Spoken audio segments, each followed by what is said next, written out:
The problem is not that you don't earn enough. The problem is that you have built a relationship with money that ensures whatever arrives cannot stay. And the most uncomfortable part, you built it without knowing you were building anything. Most people experience money as something that happens to them. It arrives, it leaves. The month ends roughly where it began, sometimes worse, and the explanation is always external: the economy, the timing, the circumstances that made this month the exception. But the pattern continues. Different month, same result. Different explanation, same pattern. This is not bad luck. This is a system operating exactly as it was designed. By habits so normalized, they stopped feeling like choices and started feeling like personality. Habit 1. You spend to regulate emotion, not consciously, not as a decision you defend if asked.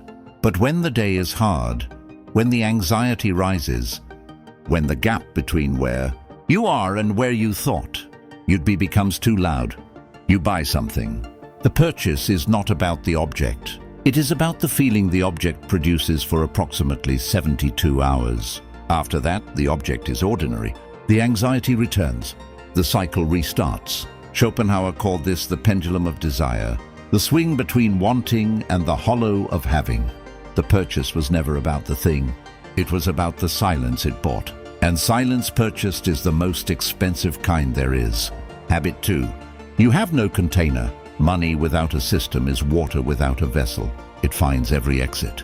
The small ones you don't track, the subscriptions unexamined, the social spending that arrived as an obligation and stayed as a pattern. Not because you are irresponsible, because responsibility without structure is intention without mechanism. And intention alone has never held anything. Habit 3. You avoid the exact numbers. Not money in general. The exact number. The specific, unrounded, precisely accurate number of what you owe, what you spend, what remains. The avoidance is not laziness, it is protection. Because the exact number requires a response, and the response feels harder than the not knowing. But here is the psychological truth. The not knowing does not change the number. It only removes your ability to change it. Habit 4. You upgrade your life before you upgrade your assets. The income increases, and within weeks, the lifestyle expands to consume it. Better apartment, better car, better version of every expense that was already there. The income grew. The asset column remained unchanged. Seneca observed that the man who is never satisfied with what he has will never be satisfied with what he gets. The lifestyle expansion is not about comfort. It is the feeling of arrival without the architecture that makes arrival permanent. Habit 5. You invest in knowledge about money instead of making decisions with money. Another book, another course, another framework for understanding what you are not yet doing.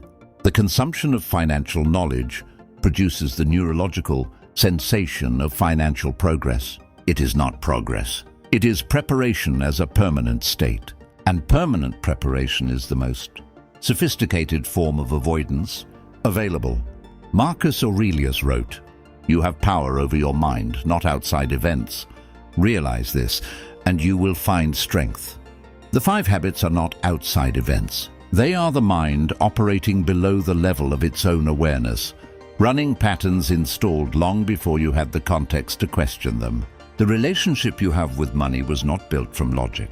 It was built from what money meant in the environment you grew up in, what it produced when present, what it cost when absent, what it represented about safety, identity, and worth. The habits are not financial problems. They are psychological patterns wearing financial symptoms.